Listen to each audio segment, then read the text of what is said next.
Hello everyone, welcome to Cubism. Today we're going to be talking about the Amonkhet set release and its cube implications. So I'm Aaron. This is Drew. Formerly from Cubism the podcast, not so much a podcast anymore. We're now here live with video thanks to the mana base. So without further ado, we're going to talk about what we think are the most interesting cards out of Amonkhet for Cube and talk about how they might affect you. So let's get into our first card here. So Angel of Sanctions. It's a 5 mana 3/4 flying Banisher Priest. Yeah, Oblivion Ring-ish. Alright, or Fairgrounds Warden like we have down here. So Angel of Sanctions is a fairly powerful 5-drop. It comes into play. Oblivion Ring is a non-land permanent opponent controls, and very similar a la Oblivion Ring. When it dies, they get it back. But this one gets a comeback with its new Embalm effect thanks to Amonkhet. So it comes back as a flying zombie and gets to eat another permanent. Angel zombie. Angel flying zombie. So this card's very interesting. It's fairly powerful, but unfortunately, I think with a lot of the powerful 5-drops in white, so like Avacyn and Wingmate Rock, the kind of Slayer Angel, Cataclysmic Earhawk. Yeah, the kind of like the immediate effect 5-drops. I think Avacyn and Wingmate Rock are just too much competition for this kind of card. I think they played the stats on it safe more for standard than anything else, because the 3/4 little underwhelming for what you want for 5 mana from white. Yeah, it does give you the immediate effect which you want. Baneslayer Angel not so much, but Baneslayer Angel's bodies is so hard to fight with that the 3/4 again definitely designed for more of a constructed standardish format, but I think is a little bit of a miss for Cube, unfortunately. So the next card we're going to get into is As Foretold. What's your initial impressions on As Foretold? It's got a lot of text. I'm not quite sure what it does right off the bat. This card is probably the most hyped card out of Amonkhet. It is a la Aether Vial for spells or Brain in the Jar-esque effect. You're just naming a bunch of cards I don't like. Yeah, that's fair. As Foretold has a pretty high ceiling. You slam it turn 3. Unfortunately, the downside is you get no immediate action out of it for the first 2 turns, unless you are lucky enough to also have Ancestral Visions. But outside of that, after a couple turns of investing, you get to slam more threatening permanents with free counterspell backup. My cube's pretty aggressive as it is, and I don't think I have time for this type of card. Yeah, like Aether Vial is, Aether Vial. I don't think, and I'm sure you definitely share the opinion that Aether Vial isn't a limited kind of card, and thankfully, As Foretold doesn't have the restriction of being the exact CMC. It gets to be anything less, but even with that, cards that require multiple cards to work together to hopefully gain a benefit later in the game, not big of a fan myself. Yeah, I'm not necessarily sold. I know a handful of people are pretty excited about it, but I think this one definitely fell flat, and it wouldn't be on my list if other people weren't talking about it as much as they were. But it's definitely a powerful card, but I think a little too corner case, unfortunately. So that brings us in one of the first new Egyptian-themed gods, Bontu the Glorified. So Bontu is very similar to their original Theros predecessors. They have big bodies, kind of small mana cost, some sort of activation mechanic. Does nothing when it resolves. Wow, well, one of the ones we're going to talk to later, gives you guys trample. The one gives them vigilance. Yeah. Yep, nothing. Anyway, so Bontu, you sacrifice a guy. Well, I guess you sacrifice, if you lose any guy, you get to attack or block with it, but it gives you the privilege of sacrificing a guy on your own terms to drain them for 1. It's a charm effect, I guess, for 2 mana, bargain basement price. It does have Menace. It's definitely one of the better keywords attached to one of the I do like upcoming Menace gods. a lot. Yeah, Menace, especially attached to indestructibility. Yeah, so let's say we compare him to Erebos. Erebos' activated ability was definitely better. His body was good, but you had to work more to activate it. And it could be chumped by anything. By anything. But just having Erebos in your cube could open the windows to stuff like mono black control, or mono black and cube in general, just with stuff like Phyrexian Obliterator, Gerald's Messenger, or everyone's favorite Great Merchant of Asphodel. Where Bontu, it does fit into this sacrifice package. I don't like that package. I do not like cards that the 0 ones and the 1/1s that have effects when your guys die. Mostly, as regards to the previous card, they require you to have other things going on to gain greater benefit. This card feels more like an actual payoff for doing what you would normally do with like a Goblin Bombardment or something. Mm-hmm. But I'm not sure if it's quite there. Like my cube doesn't support this type of effect. Right. But I feel like it's a step. It at least makes me want to try it. Not that I probably will. Yeah, I know I tried the sacrifice theme slash tokens archetype for a little bit. It isn't bad, but even when the stars lined up, beyond having the huge payoff cards, like let's say a Smokestacks or Braids, but the deck didn't really pay off. So when I saw Bontu was honestly the card I was most excited about when I saw. But I was I guess I was torn. I liked the card a lot, so I was trying to justify it. But at the end of the day, I don't think it's the payoff card you need for that deck. Even if you get all the little the trinkets that make that deck good, and you can kind of keep buying back guys over and over, to make a Bontu, just make one guy that's hard to block. I don't think is good enough than just the obviously very powerful Braids and Smokestacks. It does have the right mana cost. It does. 2 and a black is very attractive. It's an alligator god man. Big fan. I like the art a lot. Is it a crocodile? I've used it a lot for some promotional materials. Okay. Crocodile, alligator, let's leave that to Wizards to decide. So the next card on our list is Cast Out.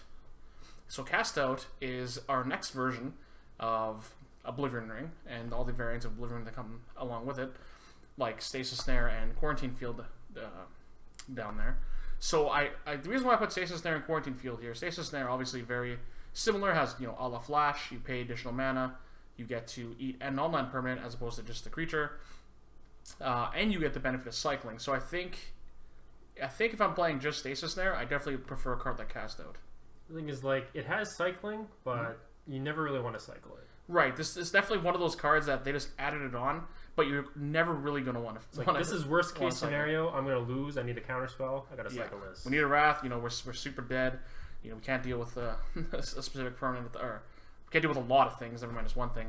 So having cycling is kind of a mirage of an ability, but I still think I like being able to eat Planeswalkers, mostly Planeswalkers, at the end of turn. Makes it very valuable. Now, if you compare it to a card like Quarantine Field, for the same mana cost, does the same thing, but grows. So, which is a more restricted mana cost. It does. It does cost double white as opposed to 1, but it is able to grow. You can cast it for X equals 1 or X equals 2 or 3. Kind of as the later game goes on. But paying 4 mana to tap out for this kind of effect definitely isn't very appealing. I definitely didn't really give Quarantine Field a second look. So Cast Out being an instant, I think that's quite the game changer. And then, again, like you said, with cycling, it is an ability, but it's mostly just makes it feel better. Will you be trying with Cast Out? I think my cube is a little slower, because most cards in my deck actually our entire cube costs 4 or less. I don't want to be paying premium amount of mana to remove something of lesser casting cost, but a little slower. I think both I would have liked most Quarantine Field and Cast Out more than I currently do. I only run Oblivion Ring, and I think one of the clones of that type of card. You are Banishing Light? Yes. I know I was running Banishing Light, Oblivion Ring, and Council Judgment for a while, alongside. I am running Council Judgment as well. Even the instant one, the name is I'm completely blanking on it. X white instant Taka permanent. That card isn't very similar. Never mind. So I remember I'm running that though. I'm also cutting. I'm also playing that. So I remember there was a point where I just wanted, for the sake of diversity, I cut Banishing Light for something else. Maybe even a la Journey to Nowhere, even though it's more narrow, lower mana cost, maybe a better card on the sideboard. But I again just change it up for the sake of diversity, because we do keep getting these kind of effects. That I as much as I'm really excited to get a card like Lightning Bolt, I really don't want. Well, I kind of want a lot of Lightning Bolts, but you know, you only want to take so much. You kind of want to offer diversity in your draft. So I do like Cast Out. I might try it in the future, but I definitely like You try this way design more things space. than I do. That's true.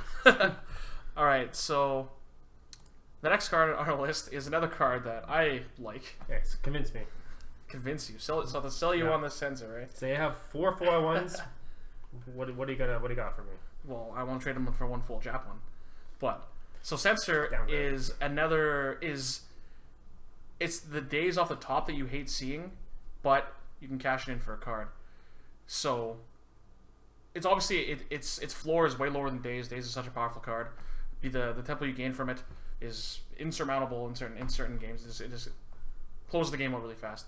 But Days and Force Spike are both cards that are kind of I definitely don't want to say corner case, but they're definitely tempo cards. They're without fitting in the right curve, they're not nearly as obviously not nearly as good. Even when you're team drafting, once your team knows about it, it feels even worse kind of having them in your deck.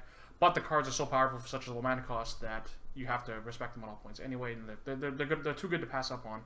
Where Censor is it's a less feel bad Days. People will play around. I think people will respect Censor way less, obviously, but it also is able to cash itself in for a card later on. Now I don't know if that is necessarily good. So let's say Days is a 10 out of 10. In a handful of games, but a 2 the rest. Censor is probably a 4 out of 10 all the time. 4 is not very good. Maybe I'm aiming kind of low. But I do like the idea of them printing kind of somewhat conditional mana counter spells at 2. Obviously, we're not going to see something like Counterspell or Mana Leak. So I run all 3 of those that you got listed up on the screen there, and Condescend, but I'm also running 2 Remove Soul effects. Yeah. Would you suggest I take out the Essence Scatter, which is clearly has a worse border? You know what? I try out think I like it more than Complicate. But Complicate has so many angles of gotcha that 3 mana Mana Leak. It feels so good. 3 mana Force Spike, draw a card. Isn't that, I think that's a common from Ravnica City Guild, isn't it? Convolute? Is that the card? I feel like it's Convolute. I'm probably wrong. But I believe there's a 2 and a blue, counter target spell and pay 1, draw a card. Yeah, Convolute isn't good, but if you get the Convolute summon, it feels real nice. So again, I'm not quite sure if this is better a la Complicate. Maybe in a faster world, this card's value will become a little higher than that. I think maybe it's worth trying out. I might try this one. But I think in the world, I definitely like Days, Force Spike, probably Censor, and then Complicate. That's fair. I wonder how many people were hoping this to be miscalculation. What were the odds this was going to be miscalculation? Well, I got an old one as well, so yeah. Nice If you did full one, the Urza's Legacy full is the best was. Other than maybe 7th edition, but all right. So the next card we got is Dreadwander. This card's really good. It's a 2-1 for black. It has a downside with an upside. It comes into play tap like every single 2-1 black. It comes into play tap. Or they can't block. Or can't block. Like all these guys. Like the ones listed in front. I think you will actually trigger his ability in a decent amount of games, assuming you're still alive. Returning him to the battlefield for 3. That's not bad. Mm-hmm. I think I'm replacing the zombie that comes into play tapped. Diagraph Ghoul. Diagraph Ghoul. Mm-hmm. I think I need more cards that are able to block or don't punish you as much by coming to play tap before I expand my black aggro section a little bit more. Because I shrunk it a little bit for more discard because the mono black deck, when it comes together, doesn't want these types of effects. No, not really. And to cater more to that deck, let's go with this. Black's more of a splash for aggro for me. Yeah, I definitely believe that. I don't support the full-on black aggro deck too. I do like Dreadwander, just because he's a Zombie Jackal's reason enough to like him. But like you said, he's definitely a little more interesting than something like a la Diagraph Ghoul comes with play tapped. Having 1 less toughness is a little worse, but being the huge upside of being able to come back is pretty big. Also being able to block, sometimes you're kind of in a pinch, and sometimes being able to block or maybe even recur a blocker a turn after turn is really good. Be able to block and your turn, or block when my turn, buy it back, and then kind of buy yourself a free guy every other turn. I think this card's pretty powerful. I think this card's a pretty easy addition, especially in a world where like Gnarl Scarhide, Tormented Hero, those kind of cards still maybe see play. I guess with Scrappy Scrounger, that one's an instant you can return as. Scrappy Scrounger is so good. Yeah, Like, you do have to. why is this one a sorcery? You do have to eat a guy for Scrappy Scrounger too. That's the catch. But it costs more. Yeah, you know what? As much as I'd like to say that maybe this thing should have been an instant, I'm more than happy enough to take it. I'll include it. So it's definitely no. It's no Bloodsoul Champion. I think Bloodsoul Champion is one of the better variants of this card, but I like it probably more than Gravecrawler in a sense. Like I guess depending what the zombie count is. Thankfully, he is a zombie. He's able to help a brother out, but he's definitely I think in the top 3 black 1-drops without thinking about it too much. This card's great. I expect him to do well. All right, so next is Gideon. Planeswalkers have a lot of text. Planeswalkers have a lot of text, and as you can see by the other 2 Gideons on the screen here, and one that we just don't talk about, Gideon seems to be... What one we don't talk about? I guess there's also the flip one, but... There's another one in the set too, right? In the promo those box? ones don't count. 5 mana? So Gideon keeps hitting the gym, his mana cost keeps getting lower, and now we got this 3 mana 4/4 Gideon that he started off as Gideon Jura, protector of other people, and now he's just... Protector of himself? Like, yeah, now he's just trying to, cause a ruckus, trying to, start fights. So Gideon of the Trials is a very powerful card. It has a lot of text. I can't imagine you building a tribal Gideon deck in your cube, though all 3 of these Gideons are cube playable. He's fine. He doesn't protect himself. Whatever. He costs 3 mana, scrolls up to 4. That's easily enough to protect it's his himself. competition. Like, how many white planeswalkers do you need? Yeah, if it's the Wizard's Moto Cube, every single one of them. All of them. So this Gideon, I do believe is good. I do like him in a world where you want to support. If you want your planeswalkers to do something, then just be good mid-range cards. So at least I'd limit myself to 2 planeswalkers per color. I know you are very along a similar vein. Close, yeah. Very close. And the reason why I do that, I'll kind of justify that really quickly, is that planeswalkers, at the end of the day, I believe they're the most powerful card type in Cube, especially if aggro isn't very prominent. Limited in general. Yes. This planeswalkers is such a powerful ability. Come down, generate card advantage. If you don't take them out immediately, they're just going to take over the game. So cards like Gideon Jura, Gideon Ally of Justice, even Elspeth Knight Errant, Elspeth Sun's Champion, Elspeth Tyrell, though I think that one's the worst of the Elspeths. They're all very good mid-range monsters. And Gideon of the Trials is quite the opposite. And this is kind of what... this affects a lot of my cube design. For example, for green, I play Garruk Wildspeaker and Nissa Oath of Zendikar. I don't think Nissa is the best green planeswalker, but it fits into strategies and makes the planeswalker just not another mid-range machine that the Garruk Relentless replaced was. So very often, when I find I add too many of these big mid-range cards, these 5-color planeswalker decks come together. They're fun to play, but they muck a draft pretty well. But they're very good. Yeah. So if I like cards like Gideon existing because it can give you more options to I want to play planeswalkers, but I want my planeswalker to be a 4/4 that's really good in the aggressive decks, like Oath of Nissa Voice of Zendikar fits well in mostly creature based strategy, stuff like that. Well, this isn't the first 3 mana white planeswalker, right? No, Ajani's are definitely kind of in that vein too. Did you like Ajani? The 3 mana Ajani when it first came out, absolutely. Like Ajani, that wasn't Horse Fast. That was Ajani. Cat something. Not unyielding. I'm having a hard time thinking of 3 mana Ajani. Ajani Caller Pride. Thank you from Jared Dow. So Ajani Caller Pride is also the Ajani's also kind of help out your bros. But just as time went on, it ended up being this kind of a worse Elspeth Knight Errant. So he didn't really make the cut. Where Gideon's really jacked, and he can he just kind of carries the game on his own. So he can put literally the world on his shoulders and carry the Planeswalker Avengers to Valhalla. Okay. So again, I do like Gideon of the Trials in a world of I just want to play the best 2 white Planeswalkers. I do believe that crown goes to Elspeth Sun's Champion. Best one is I believe easily the best the best white planeswalker, if not one of the best planeswalkers in Cube. I played Gideon Ally of Zendikar. Now that goes against what I just finished talking about, But he plays both sides of it. He is good in the mid-range deck because he costs 4, makes a guy. That's good enough on its own. Look at Xenagos the Reveler. But he also gets to bring the pain really fast. So I do... Oh, and his Emblem effect, obviously. Mm-hmm. So he does end up in some, dirtily 5-color decks every now and then. But all 3 of his abilities are definitely geared towards a more creature-based strategy. So I do like those 2 the most. Which ones do you play at the moment? I play the Sun's Champion, and I do play Gideon, Ally Zendikar right now, and I play Elspeth, 4-mana Elspeth. Yeah, so I think the big debate for a long time was Gideon, 4-mana Elspeth Gideon, Ally Zendikar versus Elspeth's Knight Errant.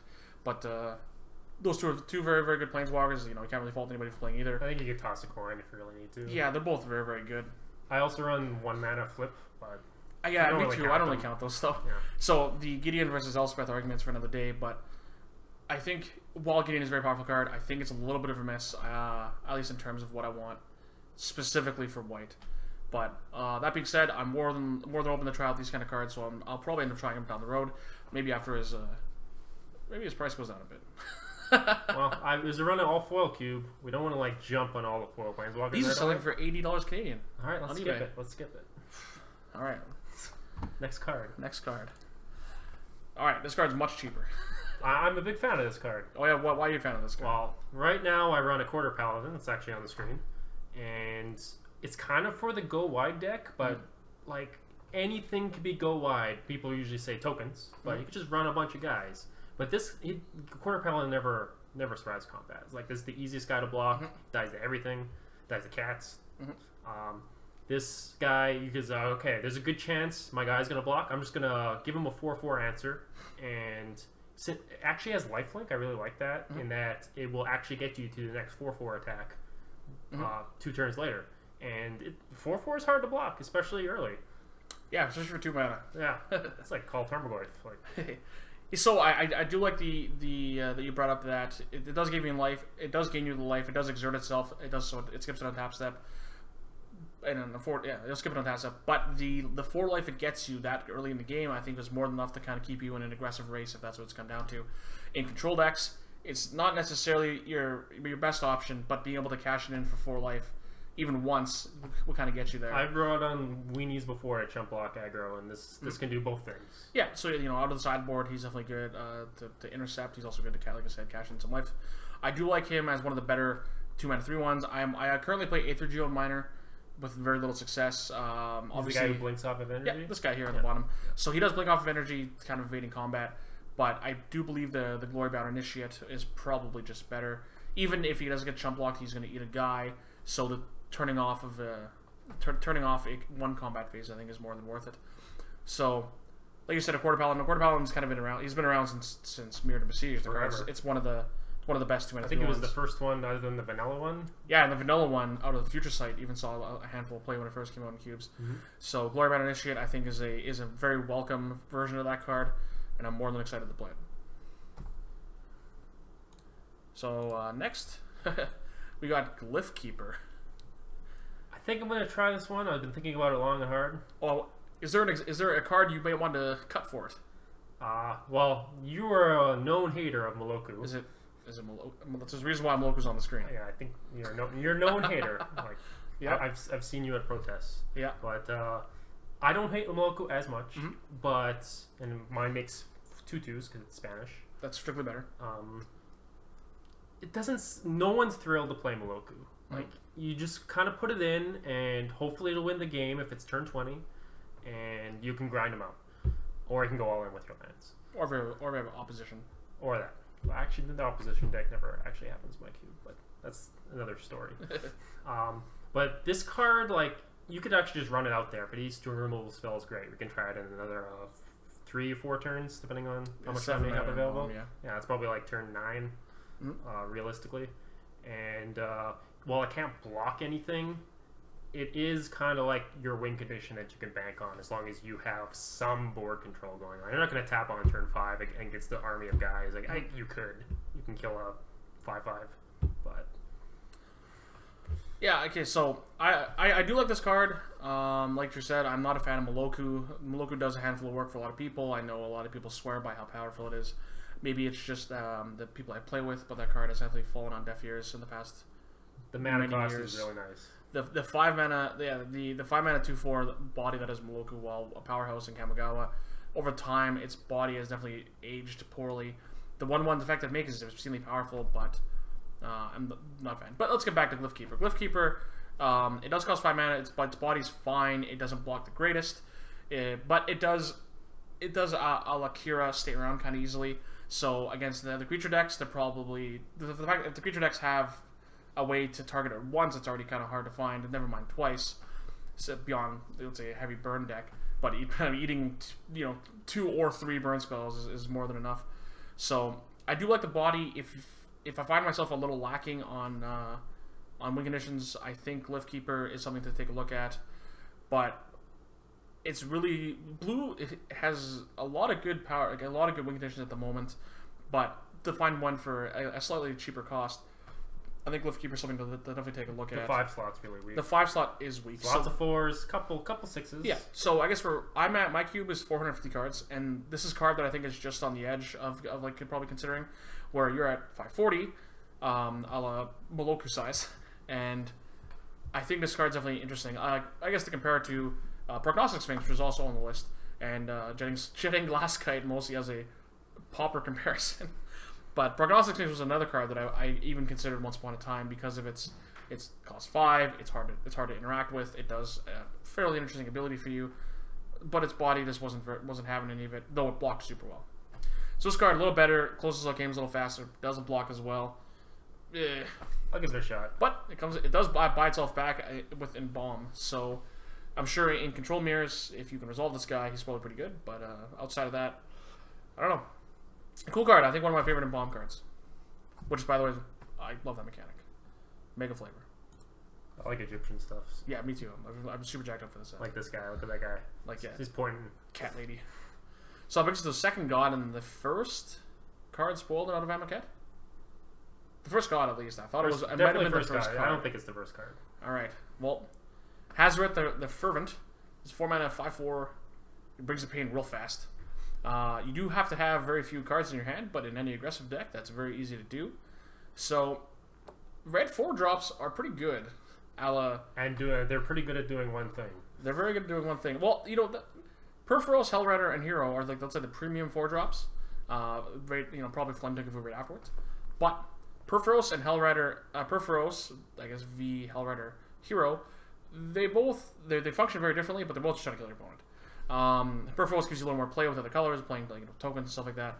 Hellrider and Hero of Oxenfree definitely line up with this card a little more. But this card, Hazoret can definitely take the role of Perforos or the role of Hellrider, where it's just trying to end the game quickly. You can't replace Hellrider. You're talking crazy. I guess fight a similar game where you're trying to end the game quickly, or you can act like Perforos and kind of grind out the game as time goes on. So I do like this card quite a bit. I probably like it a little more than Hero of Oxenridge. I'm not a big fan of Hero Oxenridge. I'm not really either, to be honest, but it's really good at one thing. Obviously, the immediate damage that Hellrider provides is so good. It lets you kind of just, even if they're able to develop a board, you just send in all your idiots. Jared Dow is a big fan of sending in a bunch of idiots into the red zone. He's able to close out the game even without having to touch your opponent. Hero of Oxenridge, not so much, unfortunately. So Hazoret, similar, has to kind of get at your opponent to get the damage.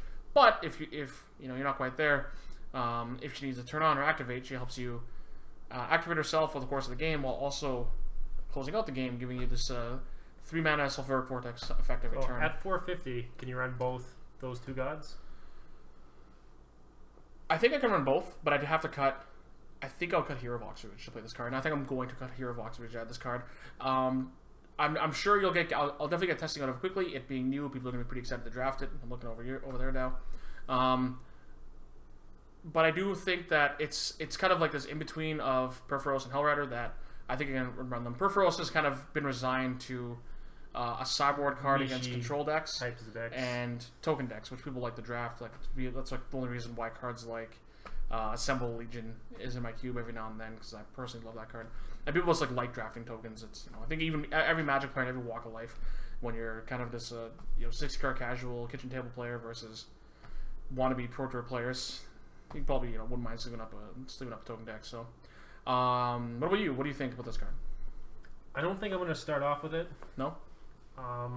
Mostly because I don't know how easy it's going to trigger. Usually, I'm on the safer bet when I try and add cards. I'll add like 8 or so from a new set, and then I'll lean on you because you cube more often than me and with a slightly wider range of people, and you'll give me some feedback.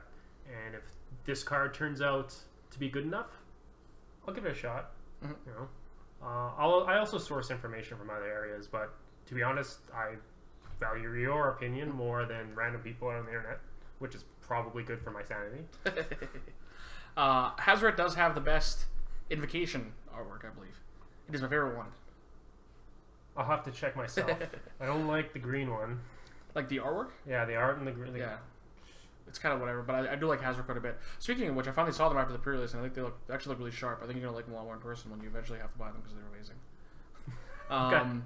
I don't really hate them, but it took a long time to figure out what Days was before actually looking at them. You know what? It's a really funny story to kind of tangent off here. I was working today, and someone came in to sell a Spell Pierce. And Danelle was looking at it, and apparently he just couldn't figure out what the name of the card was. Because he knew it was Spell and then P something, because he wasn't sure exactly where Spell Pierce ended.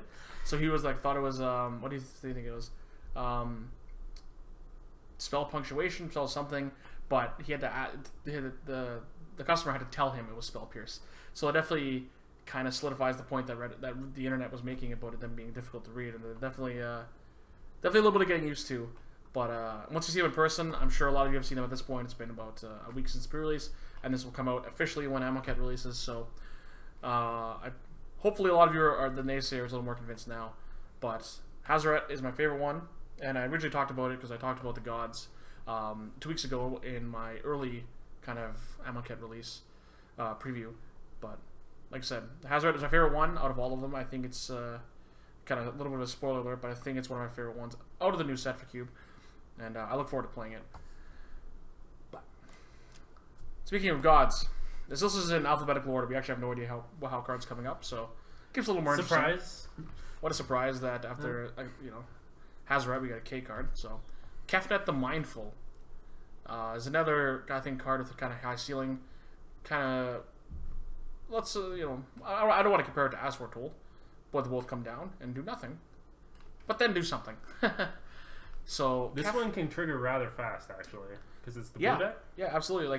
Let's say you slam this thing, you have 4 cards left in your hand, you untap with 5, you activate it with 7, really, really fast. So it does set you back a land, which isn't necessarily what you want to do, but be able to play this card, and then now your opponent's kind of put in the situation of, well, do I get a spell? Do I maybe run a spell and get countered to make him so he doesn't activate this Kefnet, or do I let him? Do I just do I just play something? And what if he just lets it resolve and then bounces a land? Now that's 5/5 flying into Struck idiot to deal with. So always jam the spells. You always jam the spells, but sometimes if on turn, let's say you play this on turn 3, they slam a 4-drop on turn 4. Depending how good that 4-drop is, your 5/5 flying indestructible is probably a little more. It might be more enticing than countering that guy. So it then creates a problem for your opponent. Like, well, now they have this big idiot that's either going to kill me fast, or I'm just going to have a hard time attacking through, and it's going to draw them cards if they want. So I think Kefnet has a lot of potential. Thassa, God of the Sea, was really popular actually in my cube for a long time. It's still got it. I don't have Monastery Siege anymore, but I did at one point. Yeah, I cut it for that Oblivion Ring type of. Oh, Imprisonment Moon. That's the one. But I still got Thassa. While still in the cube, doesn't see much play. Mostly due to it's kind of difficult to turn on, but it doesn't feel as rewarding. Right. Being a 5/5, pretty rewarding.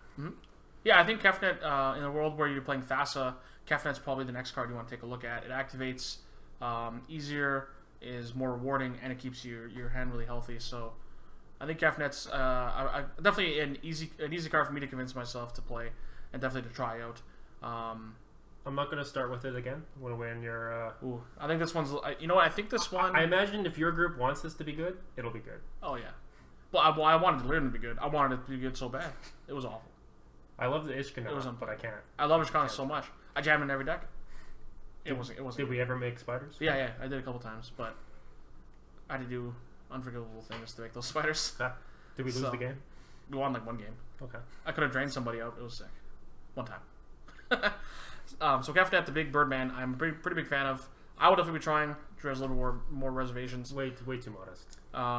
Reserved. Yeah, it definitely. Yeah, this one. A lot of the gods beyond the Hazaret. The other ones you have to come into play and I think kind of work to activate.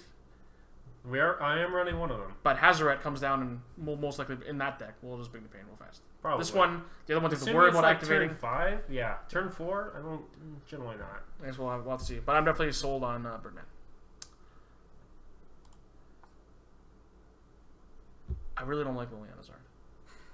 You know, there was a big debate on Reddit on whether or not her. There's a debate about everything on Reddit. Whether or not her legs were drawn correctly.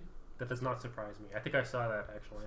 It's really frustrating. And then someone put like a little like an outline of these are legs. legs work. This is how legs work. This is how girls' legs work.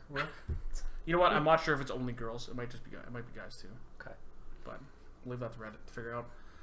So Liliana, Death's Majesty is the second iteration of 5-mana Liliana. I like this card quite a bit. You know what? I think a couple of years ago, right before we got Omnixilis Reignited, Black's Planeswalkers weren't good. We actually have some options now. Asterix Liliana the Veil. Yeah. But like Omnixilis of the Black Oath was like you just played that card because it was it just being Makes a Planeswalker was good. You might get something later. Yeah, but now we get the choice of Liliana the Last Hope, which has I've played for quite a while. You've played recently. I know you didn't mention it earlier with the Gideon, but I'll mention it that you didn't play them until you got the Zombie Planeswalker set. Well, I even put in the 5-mana Jace because we had to put all 5 of them in because we got the Planeswalker set. He was completely mediocre. It's not results that matter; it's dollar signs that matter. Depends on what day of the week. So, I was playing Liliana the Veil, Liliana the Last Hope until actually very, very recently. I recently cut Liliana the Last Hope. Because they both fight for the very, very similar slot. That's the problem I have. I'm playing 3 Lilianas with the same mana cost, including the flip one. That one doesn't count. I haven't played that. It's still the same mana. I'm a big stickler on mana costs. That's fair. There's the one black every 3 casting cost cards is painful. Good. So anyway, I recently cut it for Omnixilis Reignited. Now Omnixilis and I think Liliana, Death's Majesty, not Vess hanging out over there, or I guess over there. They're both fine, like very similar. The Jace secret finding guy. 5 mana. Their +1s are good, generate your card advantage. The -2s are good, generate your card advantage. This one, the Zombify effect, I think is very powerful actually. And their ultimates are good. Destroying all your zombies isn't that good. This emblem isn't good unless you're in like a control mirror. It's not that far away. It isn't, but I think this card is very fine. I think it's overall probably more powerful than Ob, but the milling 2 is actually kind of frustrating. I kind of wish it didn't do that, but I understand where it's coming from. That part feels kind of picky, but no, I have the same problem actually. I think I feel that's more of a standard interaction. Absolutely, but it's more of a constructed interaction. I don't like people don't really. I guess when you're milling cards, you're not going to draw those cards anyways. But in Cube, you might only have so many win conditions, and you could just make them disappear. Yeah, like with 40 card decks. With Liliana the Last Hope, when I had to play that card, I had to be mindful of cards that, if I mill some of these specific effects, I can't get them back. Creatures, it does buy back creatures, but milling certain removal spells or certain like say powerful cards like Survival or Birthing Pod or even like a Beast Within. You're now just that much colder to certain effects, or your deck has less potential because of that. So that was another problem with Liliana the Last Hope that I had. While it being very powerful, its +1 being very powerful, that was kind of the problem. So I dislike that it has that effect, but I do believe the Zombify effect is very powerful. This card is fine. I think this card is more than fine. I get the entry level for Planeswalkers and Cube is very low. Not quite Liliana Vest low, but low enough. At one point. Liliana Death's Majesty is definitely quite the upgrade from Liliana Vest. I do like the card. I think it's a fine addition alongside something a la Omnixilis Reignited to join Liliana the Veil as. Pick your Lilianas. Pick your Lilianas. Build your cube. Yeah. Maybe an Ob. An Ob. So I do like Liliana. I think I'm going to stick with Ob for now. But got better art. He's really fat. He's kind of chunky. The color's nice. Look at that lighting. Anyway. Alright, so best name goes to Manglehorn, which is the next card on our list. Originally, I wasn't that excited about this card because I really like the orangutan art and border. Chabi Orangutan is great. And I'd have to cut that to play this. It's unfortunate that this is a strict upgrade. Very unfortunate. Strict upgrade. To play it even to the Viridian Shaman. I'm actually disappointed to put Viridian Shaman and not a Chabi Orangutan.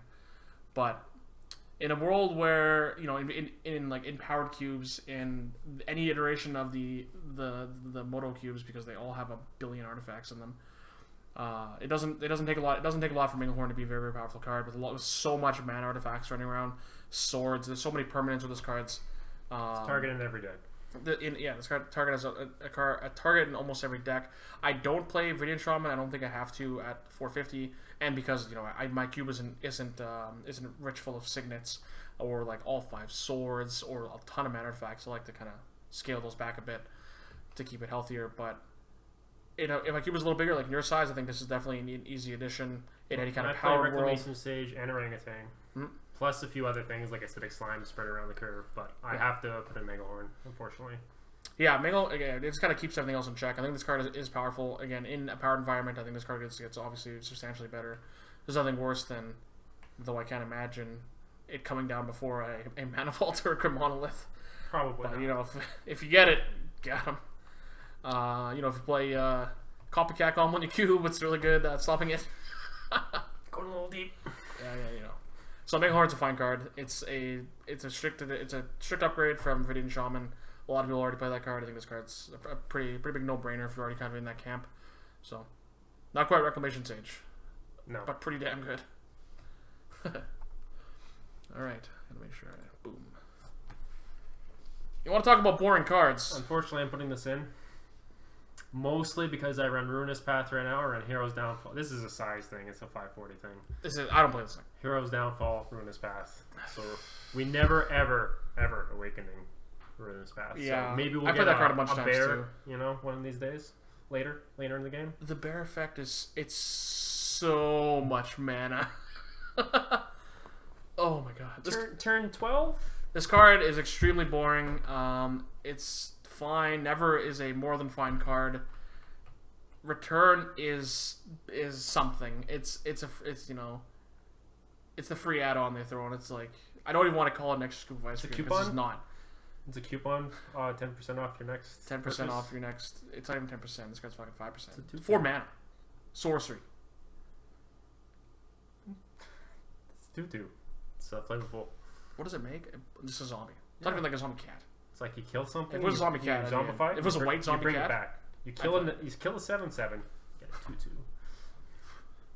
All right. Well, this card isn't exciting. Just move on. It's no Hero's Downfall, but it's definitely my choice over Ruinous Path, unfortunately. Okay. So, Simic's awful. Simic's bad. And even though Edric exists, and I don't know if this card's that great, I think it's the best Simic card. It's at least new. New cards are fun. Yeah, but it might actually be the best Simic The card. best Simic card. Yes. All right. So we got Mystic Snake. 4 mana. Edric. Yeah. Dragon Predator. Yeah. Is definitely showed its age. 2 Planeswalkers. That's a 2 Kiora variety. Not so good Planeswalkers, kind of hanging out. Sagu Mauler. I do like to maul some people. I actually like Sagu I'm a big guy. I'm you know, I like to get in there. You've been known to maul. Been known. Yeah. I got a couple friends I can tell you they've had some interesting nights. You probably just roll over them in your sleep. No, well, you know. So the Simic section is pretty weak. Like Drew's kind of going over before I got kind of personal, but Nisa again. Like I'm not sure if this card is good. I definitely think this card will need testing.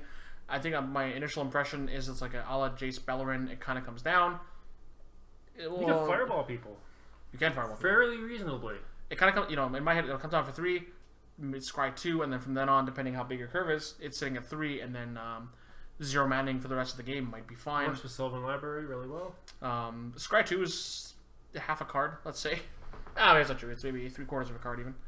Scry 2 I think is pretty powerful. It does help itself, though. It's obviously designed to do that. And then if you have 8 mana, you get to fireball somebody. You get to just heading them out of nowhere. It's great. Big fan. So this card's probably fine, but it's easily better than the other 2 Kioras.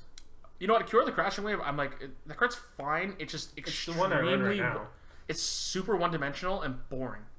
It's kind of a sideboard card against the control decks. Yeah, because you just slam it and then it's just gonna kill them. It's not boring. Cure is a fine card. I've ultimated more people than I should have. Why? But it's fucking boring. I tried to play Cure Master Depths. Yeah, that card sucks. It was bad in the limited format. I played sealed and draft. I had it in both of those. I had it in a bug Delirium deck. It was fine in that deck. I think we had a problem in our past life. Too much Delirium. I like Delirium. You know what? I didn't get to play Emrakul enough in Standard, so I tried to make up for it in Cube. Emrakul's really good too. I put in Emrakul in my last update. So Nisa. Nisa's probably a fine card. Like Drew said, the Simic cards are fairly weak. I'm more than happy to try this card. I do like the design space of it costing X. I definitely never thought of that. I don't know why. It seems like such an easy thing to try out. I dislike that this is very nitpicky, but the staff, her top of the staff is covering a little too much of the name of Steward. Yeah, I don't like that. I actually don't like the art at all. The jackal being kind of cut off. The jackal's a little weird. I don't know why he's there. Shouldn't be there at all. But I hope this means we don't see more Nisas, because Nisa's another fairly boring. How many three? This is the third one? In Standard? Oh. There's a lot of there's a bunch of Nisas that exist, but playable in Cube. There's only a couple, right? Oh, there's the 3-mana one and the 5-mana one. I like the 3-mana one. Both 5-mana ones are fine. Like the one from Eldritch Moon. Something. It regrowths permanent. If you can't remember what it does, then it's not. It's really boring. It probably, if I were to guess any Nisa, it has something to do with making lands 5/5s. Yeah. Well, I thought it was 4/4, but there's that one too. Yeah. Permanent. You can make draw a card every turn. Oh right, the emblem. Yeah, that was at least an interesting part of that card. But the rest of that card is boring. Anyway, that being said, the Nisas were probably still fine. So I do hope that this means we'll see less of the Gatewatch in upcoming sets, which is great because I like Gideon and Gideon's really hitting the gym, but I want other Planeswalkers. So I'll take Nisa. I definitely think this is definitely the best blue-green, one of the best blue-green cards in Cube. That being said, it's extremely shallow. So I'll take it. I'll give this card a nod. I wanted more Simic cards, and we saw that enchantment that was spoiled first, and I just every time they spoil a Simic card, I'm like, come on, please. Yeah, exactly. Like for example, in Amonkhet, there's one blue-green 2/2 Naga Druid taps out 2 colorless. Yeah. You know what? I thought about that card. People play Curious Follower. There's the Mirror as well, right? Yeah, that card is. I've played the Mirror. Yeah. This is impossible to cast Plating Mirror. I'm still wanting to play because I hate Simic cards. All right, that's enough about Simic. Ooh, Cat Lady. I like her a lot. I also used it on a lot of promotional stuff at the store. It's fine. Just cat. Yeah. Anyway. So, Oketra is fairly easy to activate. Yeah. Has double strike, which is White plays a lot of creatures. It plays a lot of guys. So this card I think is very similar to Heliod. You need a bunch of things for it to activate. This one probably not that many things. It has a awful activation cost for its ability. 4 mana for a 1/1 is awful. At least with Heliod, you got a 2/1, but it costs double white. This card is fine. This card might be the most that's not true. The green one's coming up. Flat, fine. It probably just fine all the time. It's a solid 5. Yeah. It's double strike isn't super relevant text. It's just gonna get blocked. I'd really want it to cost 3, like some of the other ones. Yeah, I mean, this has a lot of toughness. What if it was a 2 something double strike for 3? Would that even be good? Yeah. I think this is the most boring. I think this is the most boring of the gods. I think it's very easily activatable. I think he'll fit into any white strategy, unlike Heliod. But I'm not excited about it. You gonna try it? White 4-drop's pretty good. There's not that many of them. As soon as I said that, I started thinking about white 4-drops. There's 4. It's Hero, Angel. Yeah. Dude, I play Sublime Angel too. I played that one too. Sublime Archangel. Okay. I meant Restoration Angel. Yeah. That's what I'm forgetting. I'm gonna feel really bad about it. Yeah. What is it? I don't know. What is it? I can't remember. Fuck that. Useless. Useless. It's not Ranger Vios, that's for sure. It's you know what? I'll play it over Ranger Vios. I really don't like Ranger Vios. Do you run it? I don't. You want to add it in and cut it? Yeah, I'm in. Okay. Oketra's fine. It's definitely no of the other cards. You'd probably make a case that it's probably better than Sublime Archangel, but Sublime Archangel is a fun card. I think. I don't know. It performs well. Yeah. This card will also perform well. I'm very positive of it. I don't think it'll kill as many people as Sublime will. No, Sublime Archangel comes down and just immediately 15s you out of nowhere, and that's probably why this is just the raw potential of it. And the 4-mana 4/3 flyer isn't the worst thing to write home about, especially as a 5/4 on attack. So more on Ketra. I think this card's fine. I think this card is probably playable at my size. I'm just not happy about it. Are you playing this one? Is this the one you're trying? No. No. So who's the green? You're playing green. We're playing the green. Alright, we'll get to the green. Oh god. Why did I put mobilization on here? Oh right. Because it makes 1/1s. Yeah. That didn't make a lot of escape. Pull from tomorrow. It's like better stroke of genius. I don't have room for this card. Me neither. Like, this card is great. You know what? I'm actually really. This card's probably on here because I'm mad at multiplayer in standard because you can't Gear Hulk it efficiently. You're just gonna glimmer, and then glimmer again. This card has a lot of potential. I'm not quite sure what the size is, but maybe like one size up from like you. You got Treasure Cruise, Dig Through Time, Factor Fiction. Yeah, this card. I think this card probably has potential, but maybe a little bigger than even your cube, because I don't think you could fit it in. I don't think I can. Yeah, because like Stroke of Genius isn't cube playable. Hasn't been cube playable in a long time, but I think this card, maybe just above 600, this card's probably has some space. To gain life like Sphinx's Revelation. Yeah, Sphinx's Revelation has been great. I like Revelation. Okay, good talk. There we go. It's a boy, Snake Guy. You know what? I just might like all the card art. I don't like the Invocation. No, the Invocation I think looks also very bad. Which is a problem, because I'm putting in the best version, unless we're talking about Birds of Paradise, best version of every card I can get my hands on. And Invocation's better than this. But this art is awesome. Yeah, it's way better. And the Invocation art, you can see his legs in the other one. The one in those legs. Especially snake legs. Especially snake legs. So, this card, just like the white one, I think it's very boring. It has literally irrelevant text with Death Touch, because it cannot give itself trample. It's fairly easy to activate. It's fine. It's probably, in my head, it's harder to activate than the white one, but still fairly consistent. It's fairly easy. I guess if you, like, I wonder how much you do the math. I'm sure there's some math involved. I'm not so good at math. I'm not living up to the stereotype, but this card's probably fine. Again, I'm not super excited about it.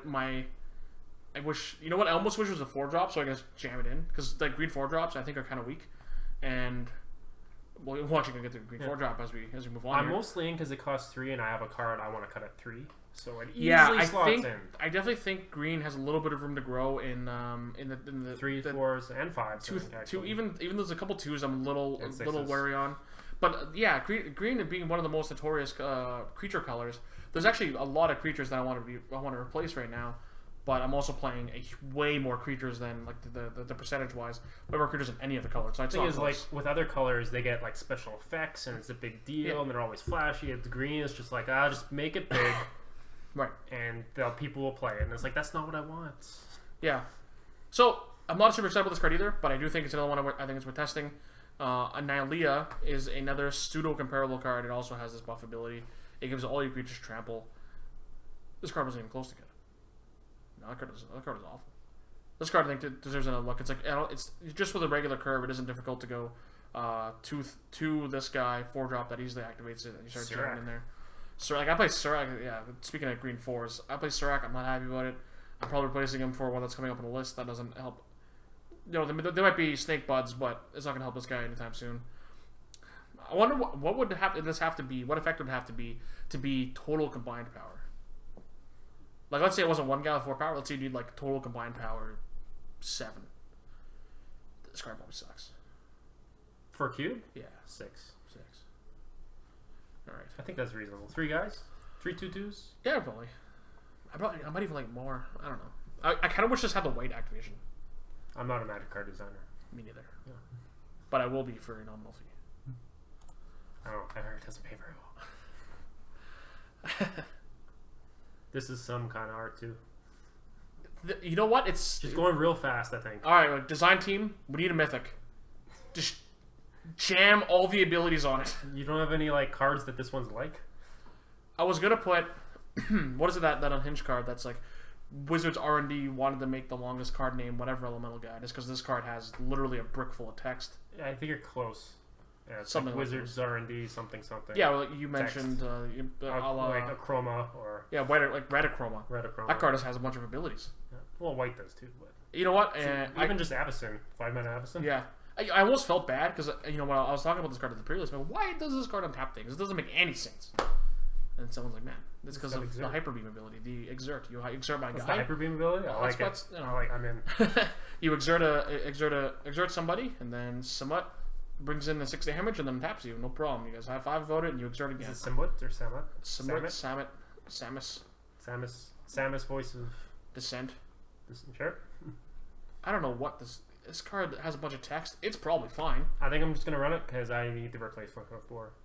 Wow, Flint of Boar's bad. I like Flint Hoof Boar. Hasty Pig. Hasty Pig's good. It's gonna cook it. You know what? I have a 3-color Flux slot that is currently Sultai Charm because I really like Sultai Charm, but man, is that card bad. I'm probably just gonna jam this card in. Its white ability is almost irrelevant, but I'm probably gonna jam it in. This card, it has a great body. It costs 5. It has Flash for some reason. It attacks for 6. It's gonna be a lot of salt over this card. Yeah, this card has so much text. Just like Dictator Heliod. Oh, Dictator Heliod is maximum salt. That card isn't good, but it leaves a lot of bad taste in people's mouths. Yeah. Alright, so Sheltered Thicket, while alphabetically on the list, represents all the cycling lands. We're gonna make 5 slides. I did not want to make 5 slides. Okay, that's fair. Making 20-something slides was already enough.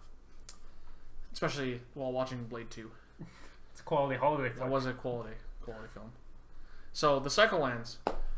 People, they got spoiled. Everyone got really, really excited. I love that they keep printing basic land types on lands. That's great. Big fan. If I played Plus ADH... more options. If I played ADH, I'd be so excited. That being said, for the cube implications, I know when they got spoiled, a lot of people started comparing them to just like other lands in general. Like, you obviously have dual land, shock land, fetch land. M10. But then after that, so like, let's say, after dual shock fetch, which is obviously the premium lands, it then falls into the check lands, like the Innistrad or Corset lands, temples, battle lands, man lands, Filters. filter lands, pain lands. There's so many different options. But people seem to really, really like the idea of the cycle lands. Now, I do like the cycle lands. I love that they have the land type.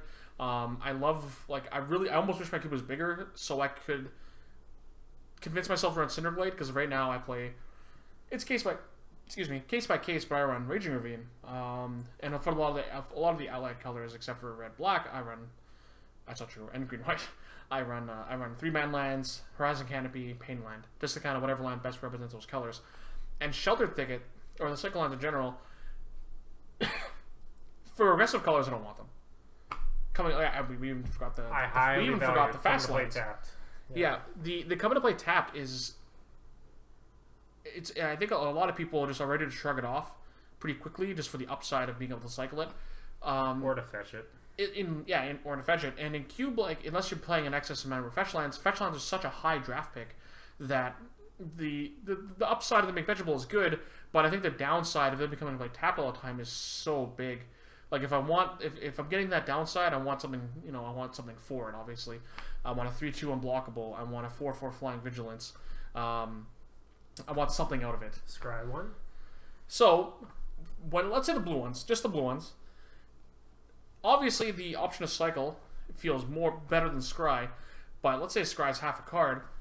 At what point is which one better? Being able to fetch is good, but for the control colors, you need to hit every single land drop. So sure, this card does read cycling, but almost, at least in control decks, a la cast 4-mana Flash Oblivion we talked about earlier.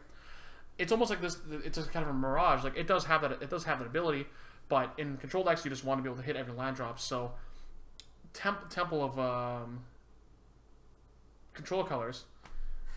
I actually like them more. I think it's like Temple of Epiphany. I don't know why I'm trying to. I'm going to say Dominance, but I think that's a talisman. No, that's Talisman. It's a Deceit, Enlightenment, and Mystery are all the blue ones. And I think in most of those cases, I think I prefer the temples. That being said, I'll probably have to play with, maybe if I start to play with the cycle lines a little more. They're obviously going to be in standard. It'll kind of open my eyes up a little bit. Maybe the other allied color or the enemy colors will be in the next set. Yeah. But even I don't want them in control colors. I don't want them in aggro colors. Like then what does that leave? That only leaves the mid range colors, right? But again, in the mid range colors, like drawing a card's great. But you know what's great? Having a land that also is a 3/3 that attacks for 4, then 5 and 6, or you get be a Horizon Canopy and kind of get the best of both worlds. I get the fixed lands, can play untapped, and I get the cash in as a card when I have too many. And I almost wish they kind of printed all the Horizon Canopies. That'd be great, but so at least in terms of just allied lands, I don't think I'd make a space. I think I like the Cinderglades of the Battle Land's going to play untapped. I think I like that more. I don't really think I have the value for the cycling effect of this. Well, I also have Eldrazi support, and I use filters and Paylands to supplement that. So most people don't have to include wastes when they draft their 1 or 2 or 3 Eldrazi cards. And while you get these options, all those lands also come to play untapped, and so they don't support what I kind of want to support, and they come into play tapped in a more aggressive cube. Yeah, I think beyond playing in something like let's say the Holiday Cube or the Legacy Cube that is not the Legacy Cube, the Holiday Cube that is a little slower, especially when they do like the almost intentionally slower cubes. I think these cards are great for that kind of thing. Like if you want to kind of phase out the kind of a little more aggressive side of it, and we're kind of going bigger Battleship Magic, sure, having more of these are fine. But I think as it stands at 450, I'm not considering them at all. At 540, I would speculate I wouldn't play them either. I'm not sure how you feel about it. I'm not including them right now. I'm not sure quite what size I need to get to play these. We got the alley-oop from the last 2 years of enemy man lands, enemy fast lands, so that fills a lot of voids, right? Which is great. I get to play Wandering Fumaroles, get to play Shambling Vents, those kind of cards. So I don't know at what point I want cycle lands. I'm super excited they exist. I love the idea of them kind of pushing the dual land design space, and this gets me more excited for stuff they're going to make in the future.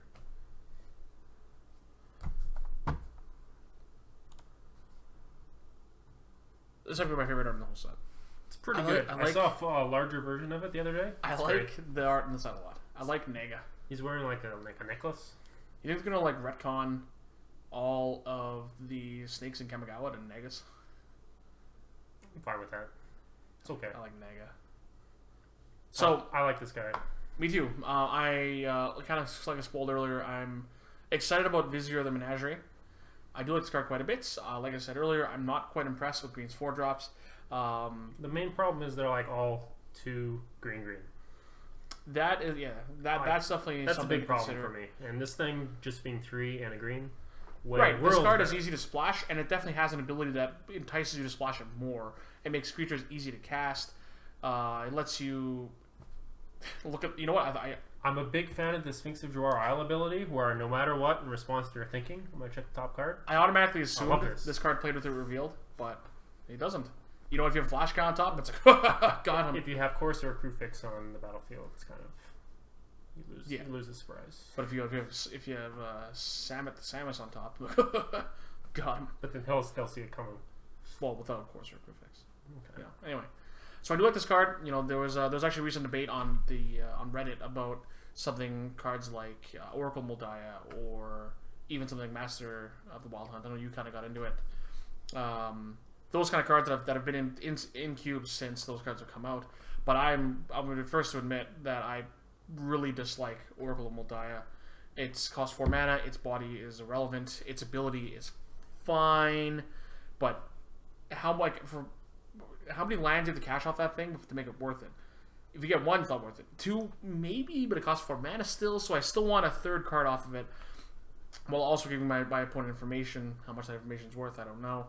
But I really dislike Oracle. It's slow, its body's tiny. I don't like it. Master of the Wild Hunt, that card is fine, but it's definitely aging. It being a 3/3, I kind of wish they could just Hearthstone it and make it a 3/4. That's 3 toughness. I think hinders it quite a bit. It does take over a game, but you can make the case for a lot of cards. Give it. Well, that's currently my cut. 2, 3, or 4 turns. You're gonna get pretty good. I don't think I've made more than 12, like a dozen wolves in an entire year that card is being played. Like every single year. It dies. I need to block to something because it's a 3/3. 3/4 will survive infinite war combat and keep you alive. Because the green decks I feel are weak. Well, as a black-green player for actually ever, weak to aggro in general, and the extra point of toughness here is phenomenal. Yeah, I agree. I do like this card quite a bit. I'm not saying that it's the end all be all of green 4 drops. I do think it is an interesting card. I definitely think it's worth trying out. I'm not saying that it's better than Oracle or Master of the Wild Hunt, but I think that it's definitely worth trying out. And that definitely Oracle. I think Oracle and Master definitely have this. I don't want to say Sacred Cow because they're still powerful cards, and I still run cards like Master, but I think in a world where we get, like I said, slightly more updated green cards, those cards are kind of up for a cut pretty soon. So that's what I think about him. But I do like Vizier. I like its art. I like that he reminds me of Fauna Shaman kind of. Fauna Shaman's art is kind of like doing, hey, animal guys. It's a dragonfly up in the corner. Yeah, I like this card. I like green guys. I like 3 and a green guys. All right, so that brings us to all of our honorable mentions. So we covered all the cards that we wanted to kind of talk about a little more in depth. So this is kind of the last couple cards. So we went through, I believe, 20 or 21 cards, which is quite a bit. Amonkhet's pretty packed full of cards, pretty packed full of I options. think we skipped one. Did we? Well, there's that 1 mana 1/2 prowess guy. I don't think you made a slide for him, but I'll add him to the honorable mentions. It's prowess. You know what? I made the slide. I don't know why I did do it. Scar. I'll forgive you this time. You know what? Give me 1 second. I'm gonna cruise around here for just a minute because I am fairly positive that I made it. Maybe I didn't. I must not have. All right. Well, you know what? I didn't. We're just gonna go ahead and talk about him anyway. So Scar. Oh my! I can't remember his name for the life of me, and I'm completely blanking on it right now. Soul Scar Mage. Do you want to give me a Soul Scar Mage in the keyboard here?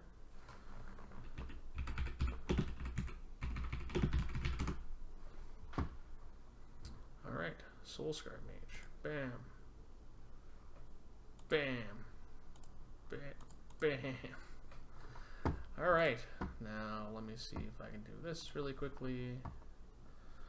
Oh, wait. I'm smart. I'm going to do this. Bam. Bam. Bam. Bam. Okay. Boom. Alright. Boom. Oh, Soul Scar Mage. Sorry for the mistake there. I guess I forgot to import him properly. Soul Scar Mage is great. He's Monastery Slow Spear. That's the best name I've heard from him, actually. I think it's a great card. I think in a world where you're playing something like Goblin Glory Chaser or Stromkirk Noble-esque kind of effects, I think this card's good. Maybe I just didn't add it because it's obviously just an easy inclusion. Huh? Maybe? The thing with that? I think you're lying to me. I think you're too engrossed with Blade 2. I was rather engrossed with Blade 2. It is my friend's favorite movie, Lee Roberts. Shout out to Lee Roberts. So Soul Scar Mage is a cool card. I do like I love prowess. I love that this card isn't just instant and sorceries. It's any non-combat damage. So your Grim Lavancers can help take down a bigger guy. You can attack into Baneslayer Angel. You could attack into Baneslayer Angel. You say you attack with this guy, and you Searing Spear the Baneslayer Angel. Yeah. Yeah, best case scenario. I do like it. It gives all your spells Wither. That's definitely very appealing. It helps you take down bigger creatures. And then other than Lavamancer, I don't know how many other effects that actually is relevant to. But giving your spells Wither is good nonetheless. It has prowess. It's a fairly impactful, fairly powerful one-drop creature. I have nothing but good things to say about it. And I will definitely be cutting, I'm sure, Falconwrath Gorger is my initial cut. Jackal Pup right now. See, I'm not quite in the Jackal world. I actually just cut it for Falkenrath Gorger back in Shadows. So maybe it's better than a, what is his name? Red Dash Lightning? Nope. The one Red Dash fire breathing guy. I don't run him. I used to a lot. But that card might be a little worse. It's it's a little more of an interesting top deck, but Still running the 1/1 Battle Cry. Can't block tokens. that card's interesting. That card's more of a flex card though. Like that card kind of fits a specific role, where Soul Scar Mage is just a great aggressive 1-drop. So I'm more than excited to run this card. I will play it. Yeah. I expect it to be one of the best red 1-drops for a little bit. Though Wizards has been really cranking it up in terms of red 1-drops. So maybe he won't be as round as His options in every set. yeah. Maybe he won't be as round as much as I think. So that brings us actually to our honorable mentions. Happy to be here. So these are some of the cards that are interesting and definitely of note, but not ones that I'm necessarily super excited about. Or I guess that I'm in a rush to include, with the exception of Harsh Mentor. Harsh Mentor I think gains a lot of traction, a lot of value in like a more powered environment. In a world where you play a little more sideboard cards, if I generally dislike playing cards that are a little more designated a la sideboard, though this thing does punish fetch lands into oblivion. I generally don't like cards that punish the opponent for doing what they want within reason. Like I don't like Eidolon, Red Eidolon. I do like Eidolon. I think Eidolon's The card's very different. powerful. Yeah. But it's just my philosophy. No, that's fair. But so I do believe he's a very powerful card. Again, I think in the right environment, this card will shine in your cube. I think he's definitely very, very good.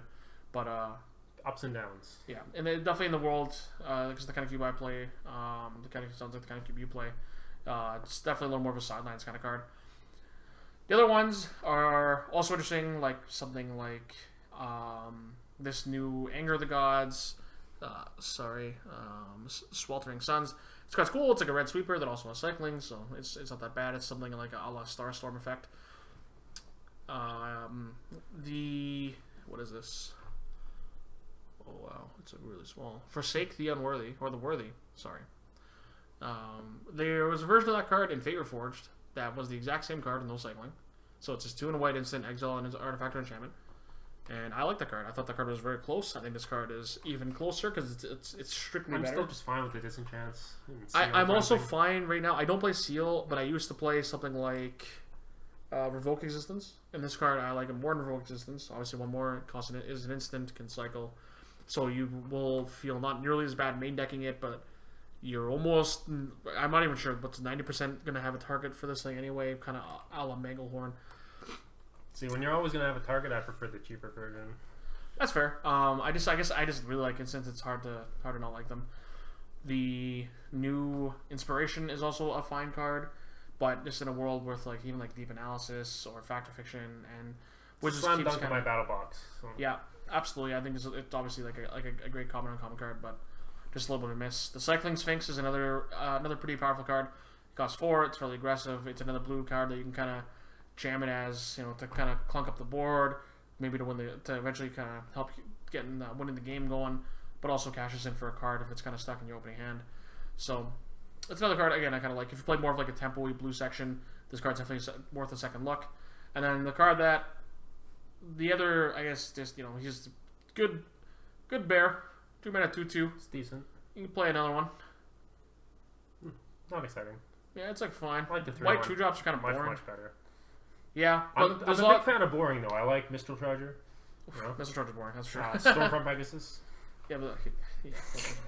Same So card. again, this card's he's fine. It's serving its purpose. Again, if my cube was a little bigger, I'd probably take a look at him. But right now, I'm not quite there. It costs 1 and a white. There was a long time where a lot of my white creatures all cost the double white or white Knight or like double white colorless. Yeah, like the I was saying like a lot. The white 3-drops had a problem for a long time of costing 1 white. So something along the lines of not Monastery Mentor. Yeah, Monastery Mentor. That's the card. I think that card is actually very suboptimal. At least in my cube, and obviously in like power and stuff like that, the card the card much higher ceiling. But in my cube, it's fine. It makes a couple guys. you most likely have to spend the spells making the creatures as opposed to being able to use the spells in combat. So it doesn't really take over. It doesn't really end the game, but it does create a board. But that card is just playable on its own because it costs 2 and a white. If that card was 1 white, I wouldn't play it. Not even close. No.